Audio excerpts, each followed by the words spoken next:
right, we call to order the monthly meeting of the Madison Central School District on Monday, May 8th. Mr. Brooks will record the members present or absent, and Mr. Miller and Mr. Nelson will both be absent this evening, but that still does give us a quorum. So let's all stand and pledge allegiance. I pledge allegiance to the flag of the United States of America and to the republic for which it stands, one nation, under God, indivisible, with liberty and justice for all. Thank you. That's it, yeah? As far as the agenda goes, we have two additions or changes to that agenda. First one will occur in personnel actions, and we'll be adding the hiring of the high school counselor, Teresa Martindale. And so when we get to the personnel actions, that will be there. And then when we get down to item number 20, as you saw on the agenda, there also was a ballot issue that we have to decide on. So there, we'll add the fact that there's the ballot issue in addition to the two candidates for those larger school athletic director positions. So we'll work with those as the adjustments to the agenda. With those two amendments to the agenda, I would entertain a motion that we approve the agenda. Ms. Thompson, second by Mrs. Sims. Further questions, discussion? Hearing none, all in favor of approval of the agenda signify by saying aye. Aye. Opposed, nay. Declare that the agenda is approved. Now we go on to our consent items 7 through 9. Our April 9th meeting minutes are part of that. And then Ms. Thompson and Mr. Moore went through the bills, and their only comment was, gee, the folders weren't very thick this month. So that's probably a good sign on there. Anything else that you found going through bills? Okay. And of course our financials are listed on the website for all to see. Personnel actions, we'll turn that over to Mr. Jorgensen then. See, we have a lane change for Mr. Ricky. We'll go to MA plus 45. We have resignation from Macy Madison for the head girls basketball position in the year. We have a number of different shifting going on with the football and also at American with 9th grade boys basketball. And then requesting to hire Evan Finley to replace Kim Heim in the elementary, Lorraine Glenn to replace Kelsey Smith in the elementary, and Teresa Martindale as the high school counselor. And with that, as of today, then our certified staff would be fully filled. Congratulations on that. All right, so that would take care of our consent items. I would entertain a motion and we'll have discussion to approve the consent items. Make a motion to approve. Okay, Ms. Thompson makes the motion. Is there a second? Second. Mr. Moore has the second. Any further discussion or questions? Again, good job on getting our staffing done and done early. Thanks for your administrative team to have that happen. Any other discussion? Hearing none, all in favor of approval of the consent items signify by saying aye. Aye. Opposed, nay. Declare that they are passed. Hearing delegations and written communications. I don't see anyone who probably is here for that portion, so we'll move on to item number 11, potential conflict disclosures, and we don't know of any at this point in time unless board members have any, so we can go ahead and move there. Administrator reports, middle school report by Dr. Cook was out for all of us to enjoy. Diana came out of her office today from the tractor and is going to visit with us tonight, so come on down. I don't think I made it here last year to report it all, but we changed I've got a few things to show you. The first one, these are just my notes, so if you want to refer back to those, but we changed our curriculum rotation from a 7-year rotation to a 6-year rotation. And that's what this shows you, how we're rotating. And the reason being, a lot of our book companies that we work with have a 6-year rotation, as we always have to try to contract for that 7th year. And it's a lot to do with the online book and the online resources because they change so drastically all the time that they really are encouraging a 6-year rotation. So you can see that second document that I sent around is that rotation. We also this year implemented our K-12 ELA curriculum, new curriculum. We have Wonders in grades K-5. In the middle school, we have iLit, which is it's an online resource, and the Writing Coach, which is also online. And then in the high school, we have Writing Coach and Pearson Literature is what we had adopted and implemented this year. We also, this year, we studied and ordered new science materials for implementation next year. In K-5, we went with National Geographic Learning and Exploring Science kits. They're very hands-on. Mrs. Guzzi, being a science background, was her teaching background, really had a good hand in leading, helping the elementary come up with that National Geographic. In the middle school, they're going with Science Fusion, which is grades 6 through 8. We're doing a switch in the order in which we teach science in 6th, 7th, and 8th grade. In 6th grade, they're going to have life science, 7th grade, earth science, 8th grade will be physical science, concentrating on chemistry, because in the high school, they're still going to have physical science as 9th grade, but they're going to concentrate more on the physics side of physical science. So that's going to be the, get a little deeper with what they're studying in those areas.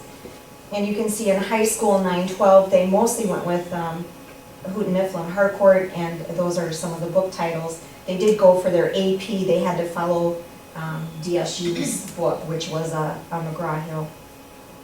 Some things, that's what's going on with curriculum. Some things going on with professional development. We surveyed teachers, and I have just one copy of the survey. If you want it, I can send you that copy of what teachers wanted. But the biggest thing that I could glean from that survey was they really wanted more collaboration, professional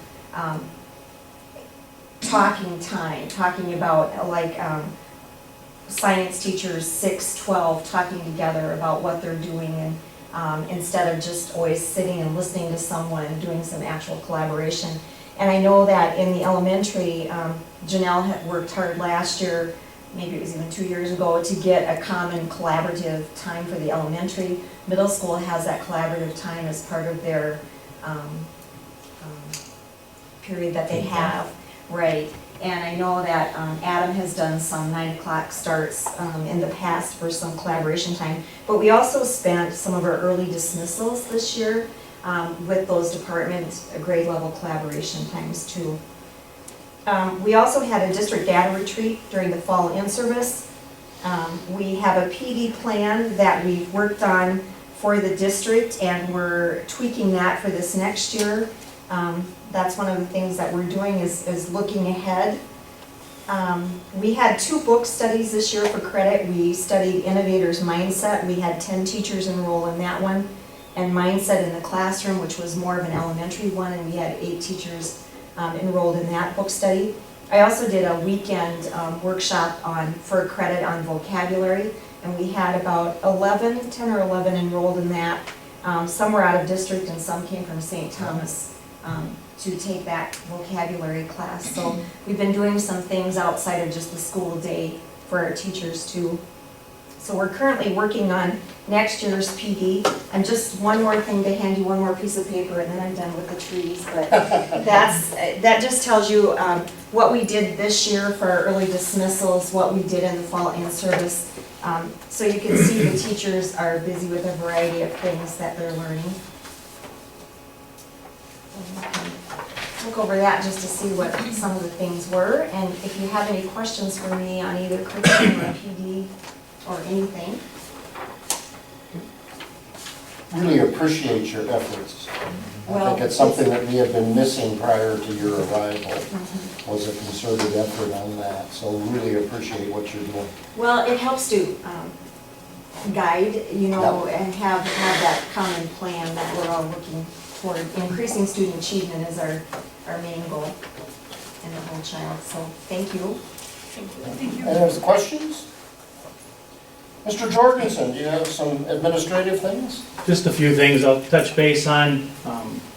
Just want to highlight, we had our year-end banquet and congratulate Mrs. Christie Olson again for being named the Teacher of the Year for Madison Central, and also Leanne Garrels for being named the Classified Employee of the Year.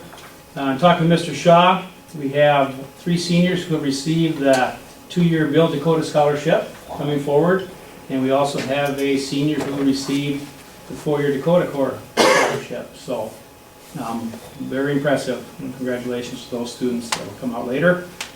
Want to also recognize those staff who are retiring at the conclusion of the year and thank them for their service. High school teacher Margarita Hansen, 5 years. Middle school teacher Richard Jensen, 23 years. Elementary library aide Judy Workmeister, 26 years. Elementary teacher Deanna Jensen, 29 years. And elementary teacher Kim Hine, 35 years. So I want to thank them for all their years of service to the Madison Central School District.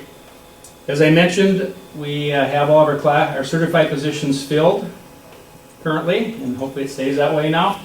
And a couple more important dates. We have last day for seniors will be Friday, May 12th. Graduation is on Sunday, May 14th at 2 p.m. And then our last scheduled day of school for the 2016-17 school year is Wednesday, May 24th with an early release that day. And that's all I have. Okay. Yes, I have one thing. This is Teacher Appreciation Week. And as we have done in the past, we have ordered a tray to go into the various teacher lounges to show our appreciation as a board for those folks that do things on a daily basis with our students. And I'm going to circulate this around. If each of you would be willing to sign that, then we'll put that also in the lounges as we go through. Historically, there's question when it was because of the way the weeks fell, but the governor declared this is the week, so that's what we're following is this week with that. So, Mr. Brooks, you have anything administratively you want to talk about? No, he's going to save all of his words for his top 10 list. All right. Then item number 13, consider approval of a 3-year school resource officer contract with the city and the county. Who's going to talk on that one? The contract, we've met a few times, or yeah. Come on down. actually. Good evening, everybody. No, I'll sit right here. I don't need to come up. We have had a committee formed with representatives from each separate agency. We've met a few different times.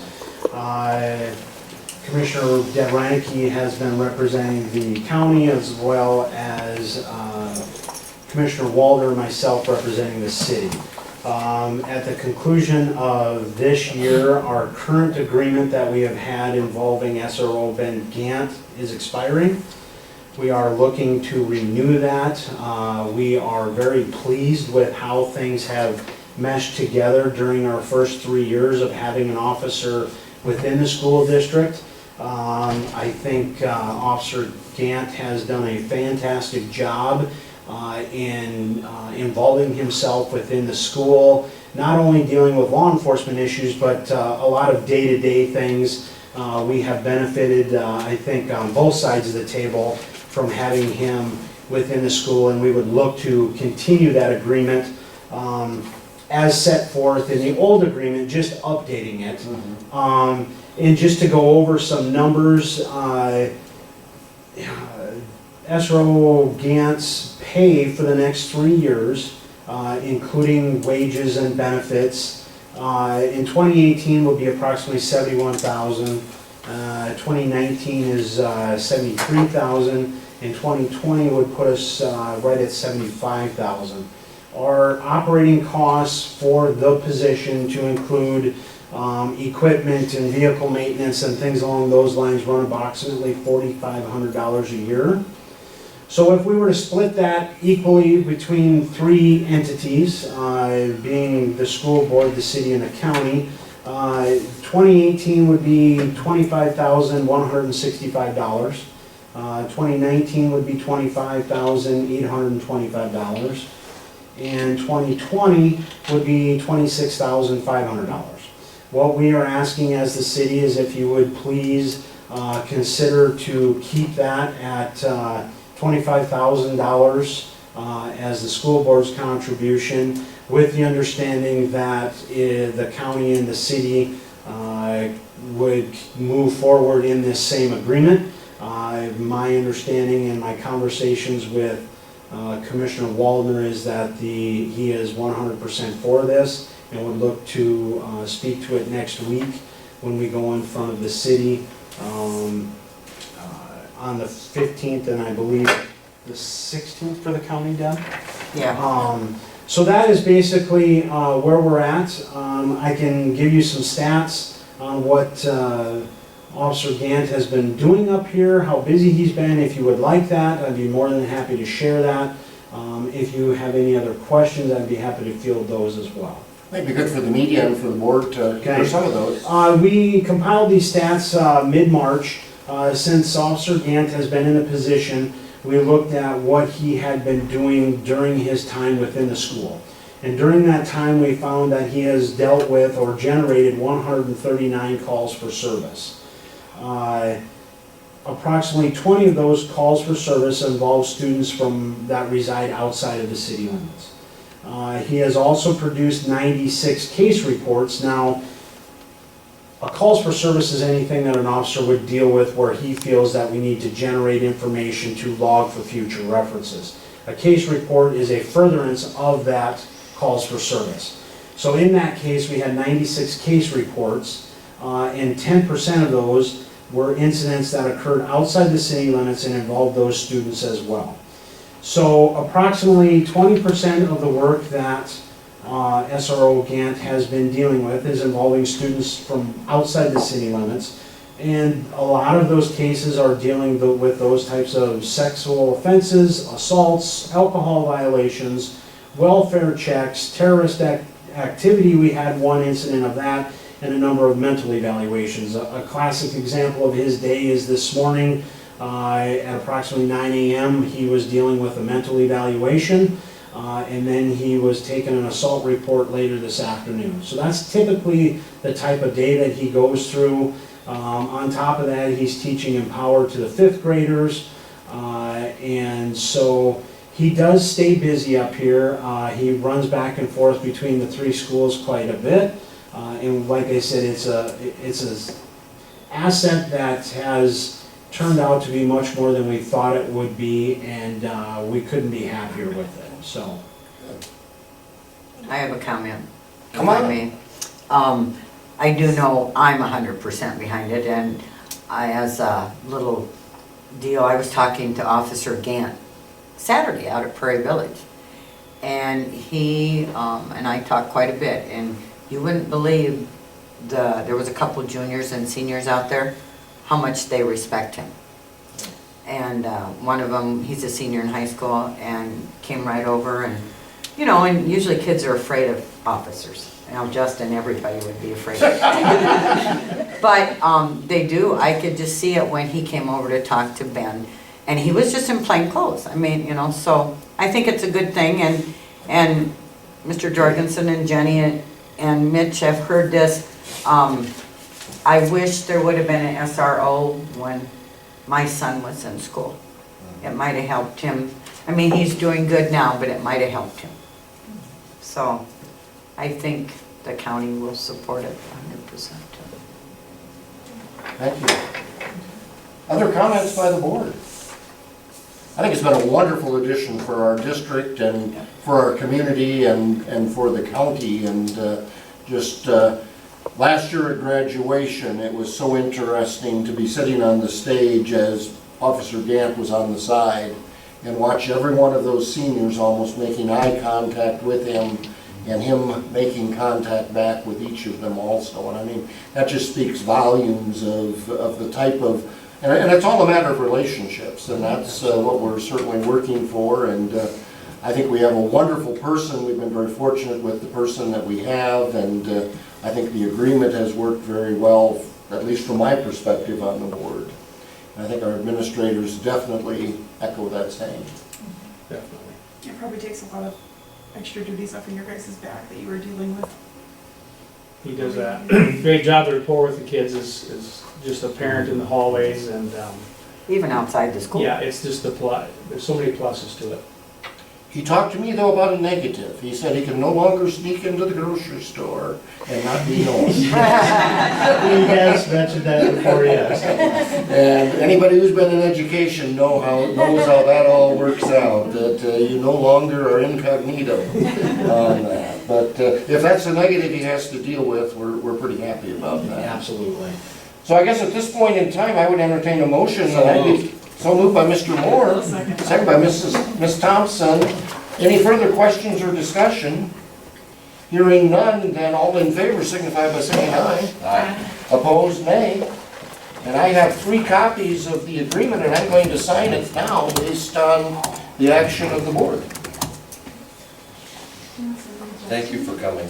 Thank you. Yeah, absolutely. Do you want to take the originals? I certainly We'll can. bring them Tuesday, or Monday? Sure. Joel will have to sign them also. I can read them. No. Yeah. Sit there and we're done. Okay. I'm not, but I'm going, oh, finish going. Thank you. See ya. Thank you. Thank you, Bye. Have a good evening, everybody. You too.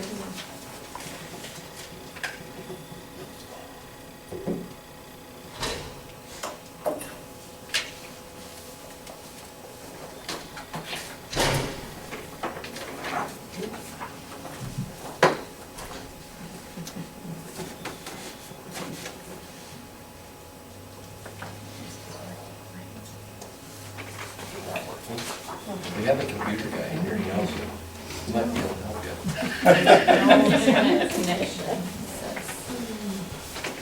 He might be able to help you. We'll see. Thanks so much for working on this, Absolutely. Yes, thank you. and we'll see you Monday. Sounds good. Yep. See you Monday. Thanks. All right. Item number 14, consider proposal received for the sidewalk project. So for the Hurry, sidewalk- Stevie, hurry! I think it's still up. Mess time, mess time! For the sidewalk that's on the east side of our property, we received 4 bids or proposals for that. The low bid for You that wanna bring up one, the proposals? Click on that. Oh, you bet. and the low proposal for that one from J&M Construction, $12,920. They had also submitted the winning proposal last year, which is the sidewalk out front. So our recommendation would be to accept that proposal for that work. Where are they out of? Madison. Oh, they, Poncelet? oh, Jack and Matt, I believe is what it is, the J&M. So, we have a recommendation from administration to accept a low bid from J&M Construction for the Roosevelt Avenue sidewalk project. So, Mrs. Cecil, second? Maplewood. Pardon? Maplewood. we call it Maplewood. Maplewood, not Roosevelt, Maplewood. Thank you. Second. You'd second as long as it's gonna be a Maplewood, right? All right, we're gonna hold tight on that. So we have motion and a second. Further questions or discussion? Hearing none, all in favor of the acceptance of the low bid, signify by saying aye. Right. And opposed, nay. Declare that that has been approved. Special education summer hours. You wanna click on that one, Steve, for us?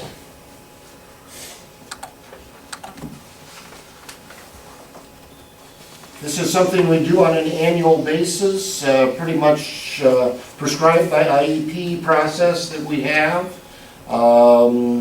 Maybe it's subject to a small amount of change, but by and large, this is Paula's best guess at this point in time on there. And so we have to formally approve those hours as they're listed there. So I entertain a motion to do that. So moved. Mr. Moore has the motion. I'll second. Ms. Thompson has the second. Further questions or discussion? Hearing none, all in favor signify by saying aye. Opposed, nay. We have a request to move our June board meeting 1 week later, June 12th to June 19th. Does that seem to work for everyone? It'd be the third Monday instead of the second Monday. I'll look at the calendar. Okay. See? I think that will work.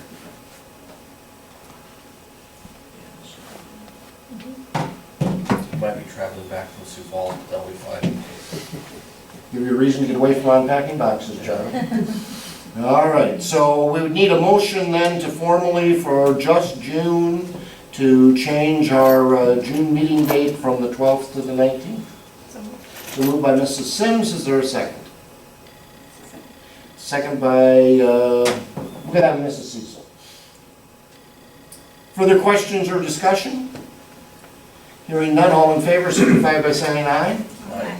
Opposed, the same sign, declare that's passed. You wanna just run my PowerPoint, Steve, or you want me to run that? Is it just It's just a regular, Oh, yes.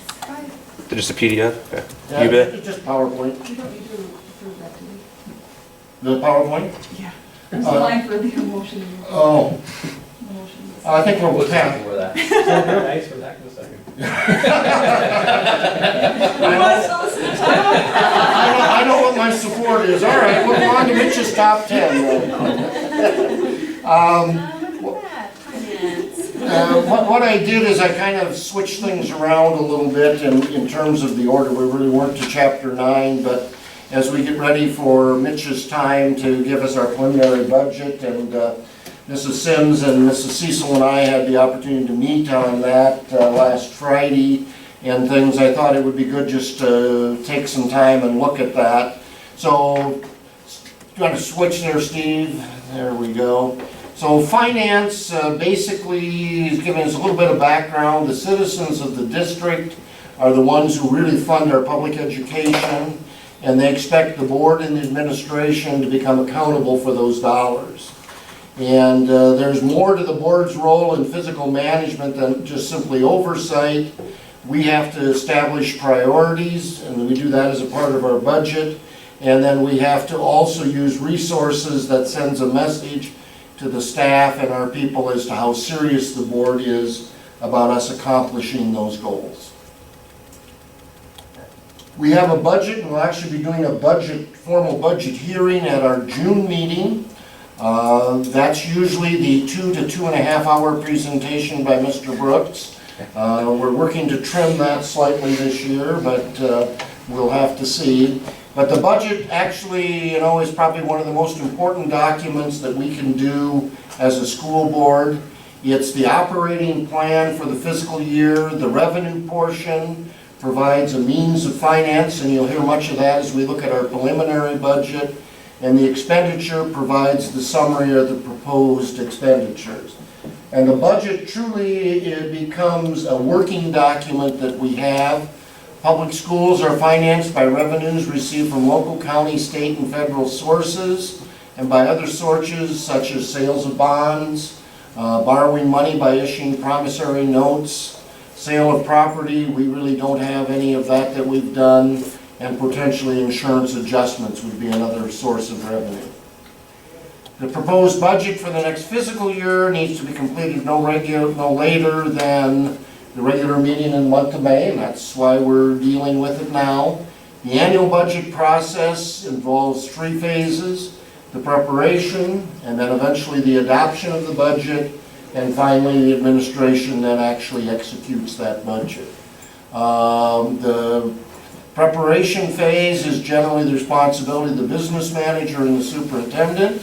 That's not his grade, I was however. gonna say he gave you a D. That's not his grade. The adoption phase, again, is the responsibility of us, and again, the execution phase is after we once adopted the budget. This phase of authority for the administration to make expenditures for various activities in the district with budget and any supplements adopted, and again, in June, we'll probably be looking, or in July, making adjustments to the current year's budget. A means for providing additional revenue is an opt-out. We do have an opt-out in place. Mr. Brooks will be talking about where we are with our opt-out dollars. The governing board of a school district may impose excess task limits with affirmative 2/3 vote of the governing body or before July 15th of the year prior to the taxes are payable. The budget on any excess tax levy imposed after July of 2002, we have to specify in resolution the year or the number of years the excess tax levies will be applied. The various funds that we have are set up by state law. It's important that we understand major funds within our district. The first is general fund, and it's our number 10 fund.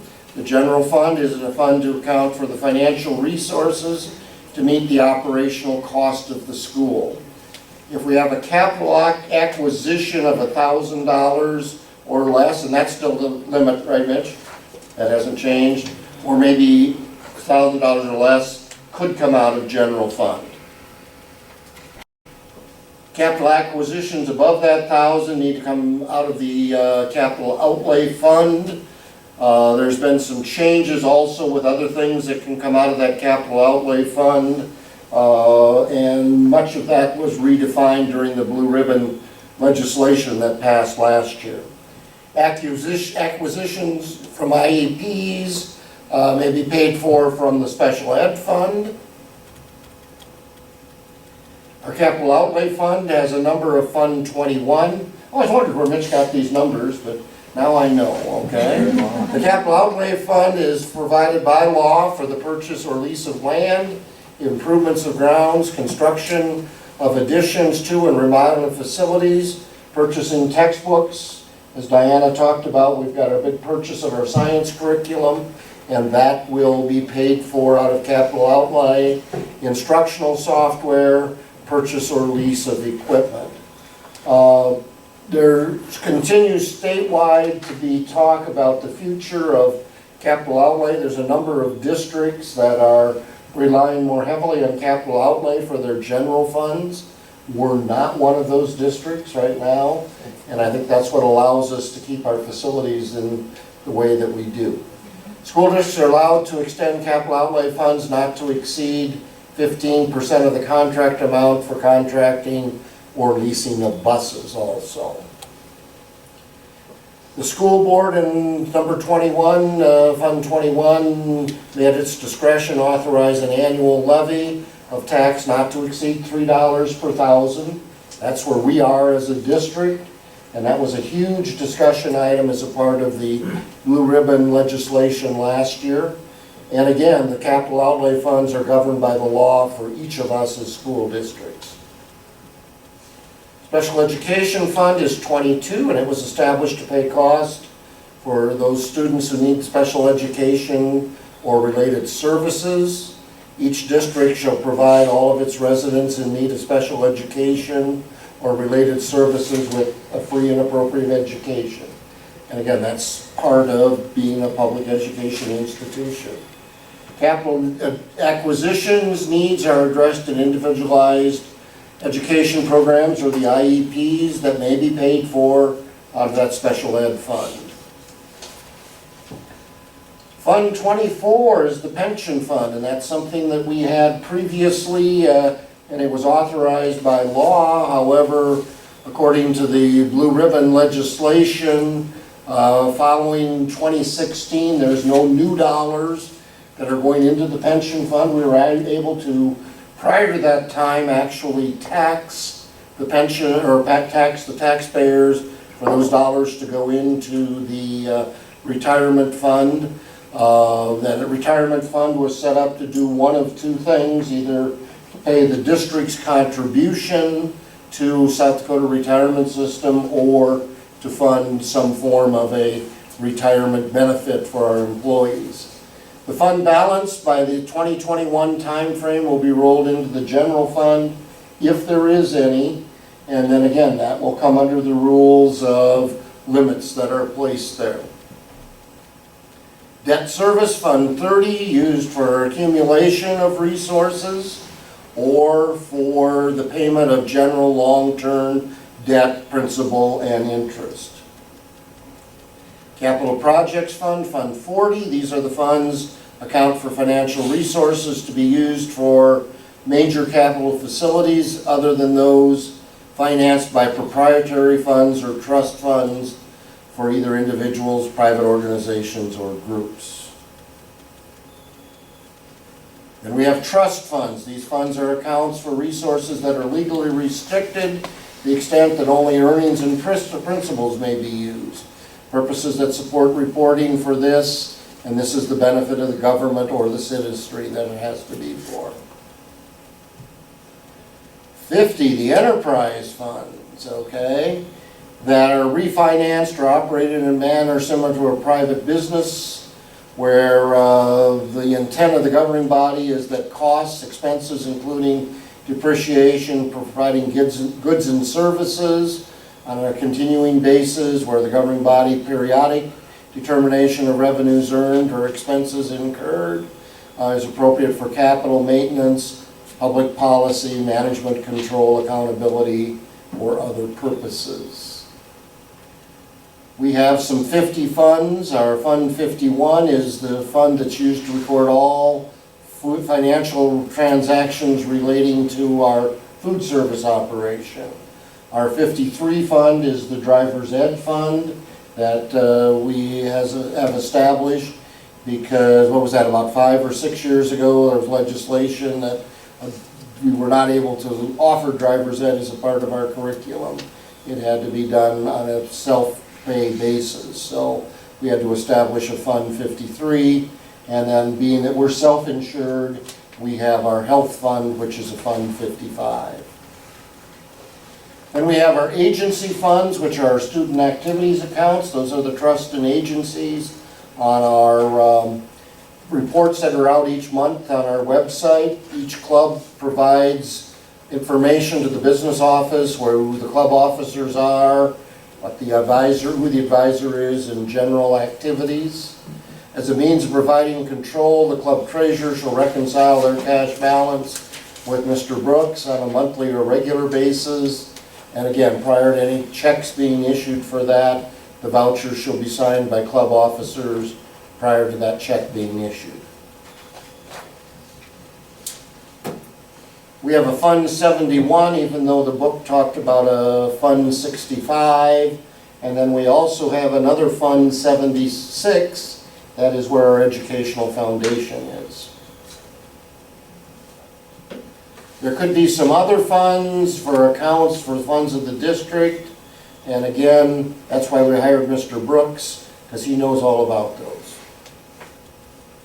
Right, Mr. Brooks? We have a Fund 0 and a Fund 90, and 0 is like our depreciations and 90 is our values of properties that we report on also. So how we get our money is received by the school district within the district as a result, carried on. These funds come from the following sources: school property, school district borrowing through bonds or promissory notes, taxes, funds received from federal, state, or other political subdivisions, fund received from individuals or organizations through paid admissions, payments for materials, services, gifts, trusts, fund received from fines. I don't know if you knew that or not, but if somebody is fined on a state highway, we get those dollars in our district. So He's actually looking at the breakdown today. I just have to come across that's one of these. you need to increase that a little bit for us, Miss. I would love to, but everybody needs to. Drive faster in our district. Oh, okay. You don't want 45 and not 75, so. All right, other funds received by the school district could be from many other sources. The general fund state aid formula, if you understand that, I wish you well, but there is a formula that's applied. That all changed again with Blue Ribbon, but it continues to be based on the last Friday in September. And then there also is a wealth of districts and corresponding taxes generated come into play for funding for equalization processes, etc. The taxes levied are based on the valuation within the district. We then, based on that evaluation, we levy. And that levy is provided, basically the legislature sets part of that for the state formula.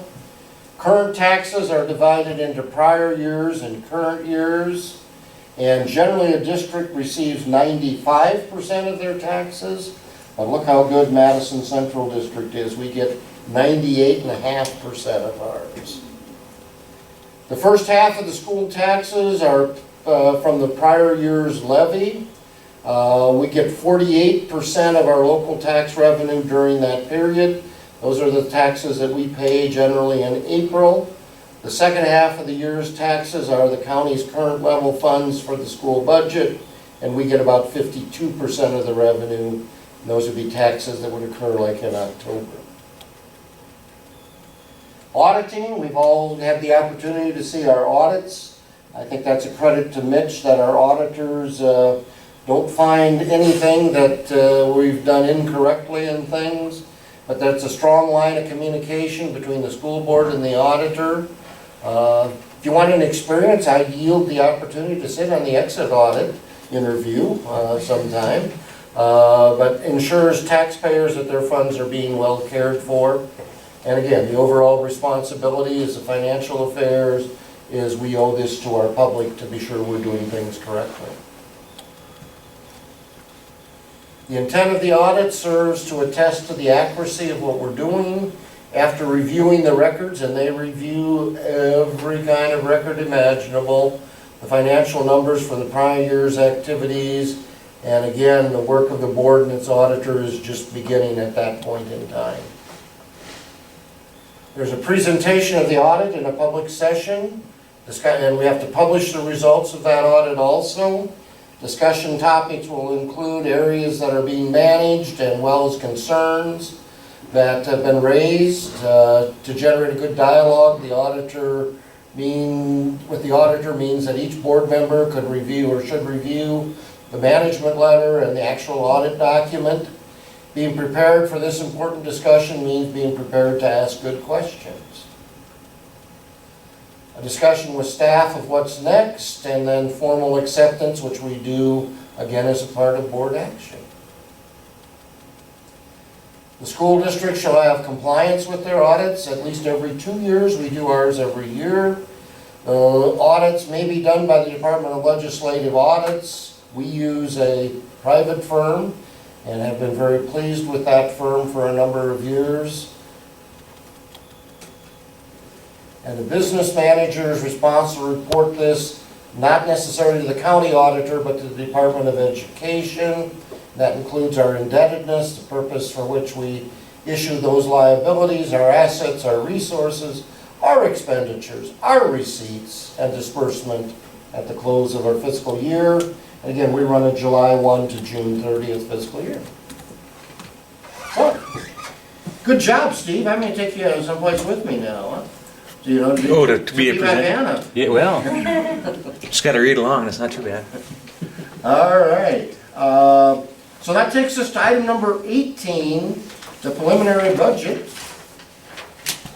I've been waiting all year for this. You have 3 minutes. Let me comb my hair now, tell you that. Preliminary doesn't take very long, it's going to go to the budget hearing, but, I got a new laser pointer battery last year, and when I brought it up this year, it's burned out. So off the point. Which I'm will, going to have to go to another conference, aren't I? which won't take long, but you can see, this is our preliminary budget for this next year. It was a quick review. Our top line is what we're proposing, and then it's versus the current year. You can kind of see the changes then from each fund. We have our general fund, our capital life fund, special education fund, pension, bond redemption, food service, all the way across to our total budget. And then what this document shows is just where our revenues will be coming from, and where our expenditures will be, where the dollars will be going is down a little bit. You can see well, the funds are up top. Expenditures will be going to which programs they go to. The key pieces I want to point out, maybe go back to the top. Sorry, yeah. No, you're good. I do want to show that in a year, what our budget changes were, so that Republicans and board and everybody can see that where we've changed. And then I do want to show the fund balance use, just so we're aware. A positive number means we're using fund balance. A negative number means we're adding back. And kind of like with the general fund, we've been doing a spend down of our fund balance over the last, actually even prior to me being here. Make sure we're within our limits. The capital portion of the reason it's negative we're putting back is we set it up, last year was our first year, but we're saving to pay off our bonds early. And that's saving taxpayers quite a bit of money by doing that. You can't see within each fund where the changes were. The pension fund's quite a bit different because we get no new revenues. We'll just be spending our fund balance until gone.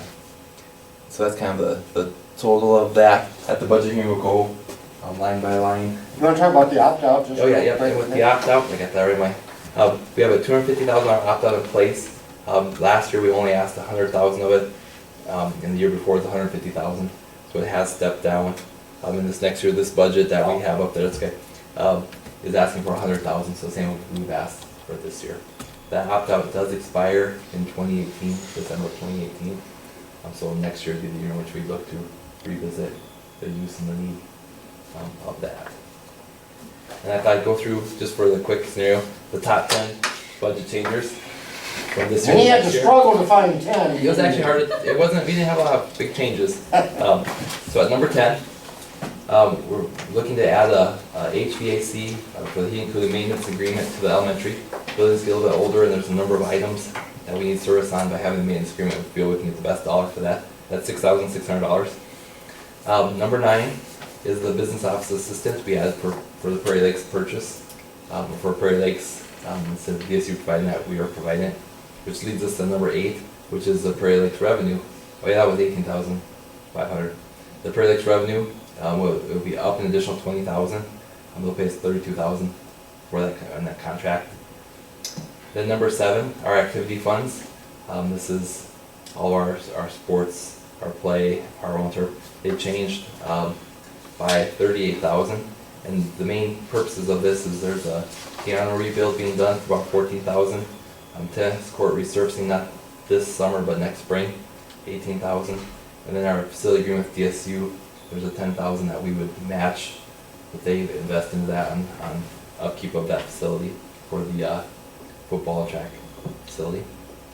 Number 6 is our E-rate grant. We no longer have it, so it's going down $76,000. We don't have a grant. And then number 5 is our health insurance fund costs. The estimation we got was about 8% increase, so it's going up about $91,500. Number 4 is our loss of the pension fund. So we're not having a pension fund, it'll be about $110,000 we won't be receiving in the pension fund this year.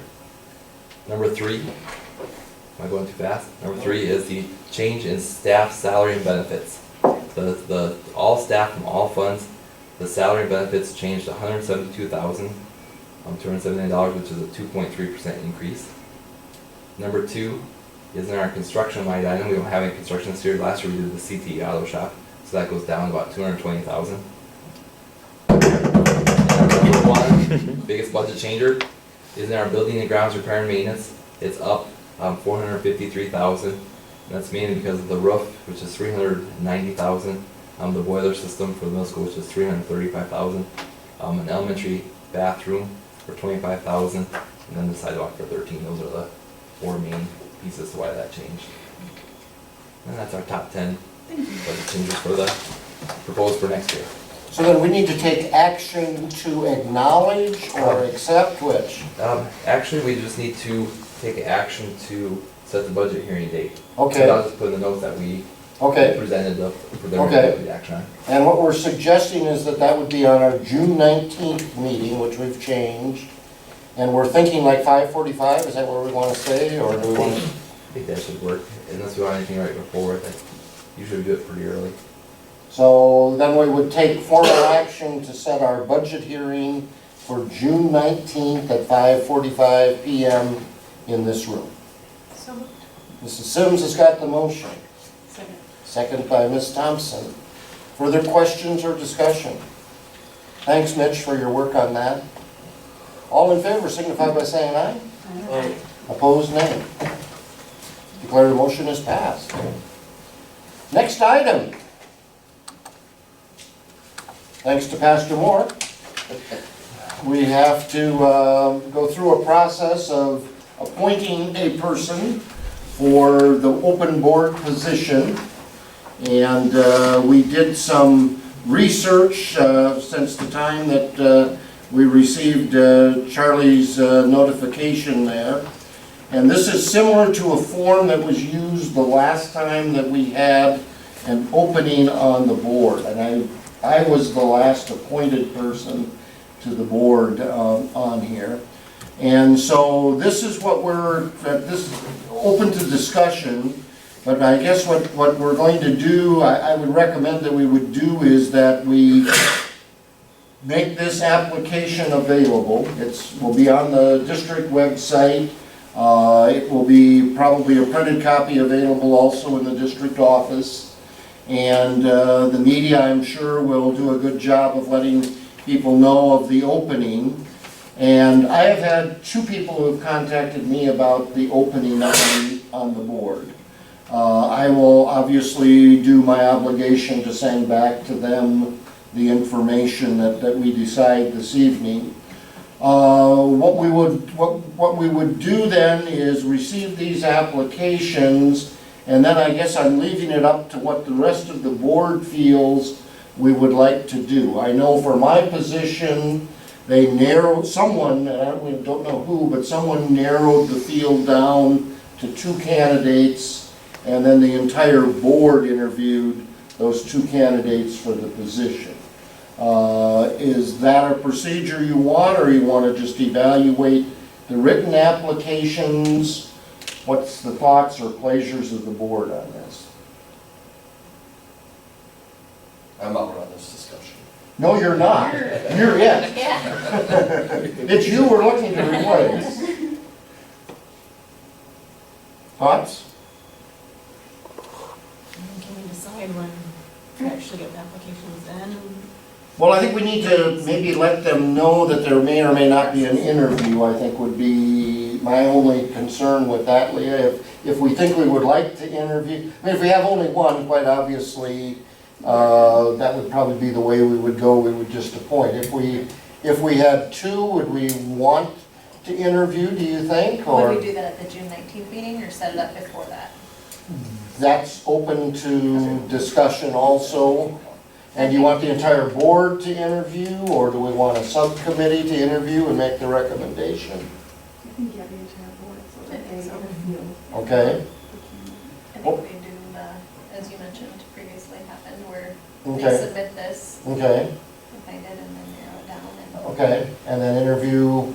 you have a magic number you'd like to interview? 10? No. 2, 3? 3. 3 at a max? Mhm. Okay, Just doing it. okay, we'll go 3 as a max. And if we have more than 3, I might make a suggestion that Vice Chair Sims and myself and the deserter help us decide which are the 3. Okay, I'm good with that. So then there'd be a subcommittee of Mr. Moore, Mrs. Sims, and myself to evaluate those. They would be due on the 1st of, or 2nd of June by noon. That's a Friday. Brooks thinks he might skip out in the afternoon. So we put it at noon there, that they'll be due there. So then shall we kind of roll that all into a motion then? So the motion would become that we will accept applications until the 2nd of June.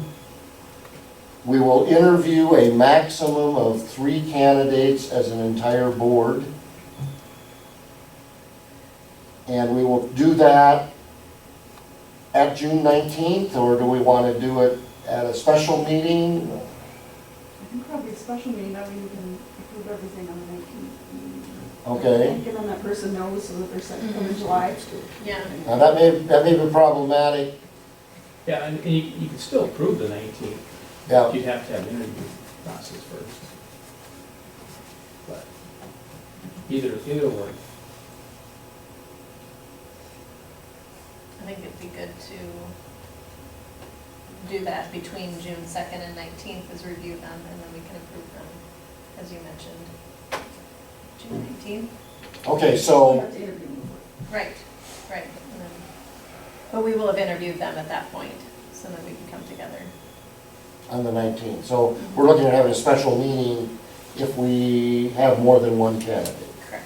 okay? Does that work, schedule-wise? We'll find We something. can find that date. Okay. Okay. Anything else as a part of that, then? Can you read back what we've got then, Mitch? Accept appointments or applications up to June 2nd. Okay, Interview up to 3 applicants as a board. Have an evaluation committee of Sims, Farrell, and Moore. And then we won't do anything about setting the special, we'll just call that earlier. Yep. When, yep, if needed. Anything. So moved. This is okay, so Mrs. Sims made that motion, is there a second? Second. Okay, any further discussion or questions? Hearing none, then all in favor of the set procedure for filling the open board position signify by saying aye. Aye. Opposed, nay. All right, you didn't plan that. Wasn't an effort. And Charlie will be providing lunch for that evening meeting. We'll have a fish fry. All right, we have one other item of business before we go into our executive session, and that one other item of business is the candidates and the ballot issue for the South Dakota High School Activities Association. And there are 2 candidates for the open position. And this is limited by enrollment, and so we have a candidate from Brookings High School, and we have a candidate from Watertown. It's the recommendation of the administration that, unless we feel strongly the other way, that Mr. Steve Moore would be the person we would vote for. 2 really good individuals, both of them are, but that's it. You want to do one motion or 2? Should we do, how do you want to do that, Mitch? We did one. Do one, okay. So that's item number 1. As a part of that is that we would cast our ballot for Mr. Moore. The other one is a constitutional amendment where they are, again, polling their membership. Basically, what this amendment does in a short amount is it closes up a loophole that prevents a student athlete from really participating in 2 schools in 1 season of competition. And it's a loophole that's been there, and quite obviously there's a group of folks in the Activities Association, as I think most of us would agree, that that's not really the way it should be administered. So again, our recommendation from the administration is that we would vote in favor of the amendment to the ballot. Questions or discussions on those? It's just a common sense situation. Right. All right, so then I would entertain a motion that we vote for Mr. Moore and yes on the ballot. So moved. Mr. Moore makes that motion for Mr. Moore. And yes, is there a second? Okay, Mrs. Sims has the second. Further questions or discussion? Hearing none. Hey, that was a nice discussion item, Jenny, I like that. All right, all in favor signify by saying aye. Opposed, nay. Declare the motion is passed. Chuck or Sue, you got anything for the rest of us here, or? I just want to ask a question about, Mr. Brooks, do you have just the numbers for the contribution? Thank you, ma'am. The way it divides out between the 3 parties. It was 25 even actually. He brought up numbers, but 25 each of what they're proposing. Okay. So I mean, even 25,000 from the city or from the county or from the school. Okay. Okay. That's South Dakota State University spelling, or is that West Central spelling that gets? I'll say SDSU because my daughter's going to USD's. Well, at least it isn't a northern education like the other. Don't lump me in there. Steve, I think we will be done. We're not going to take any action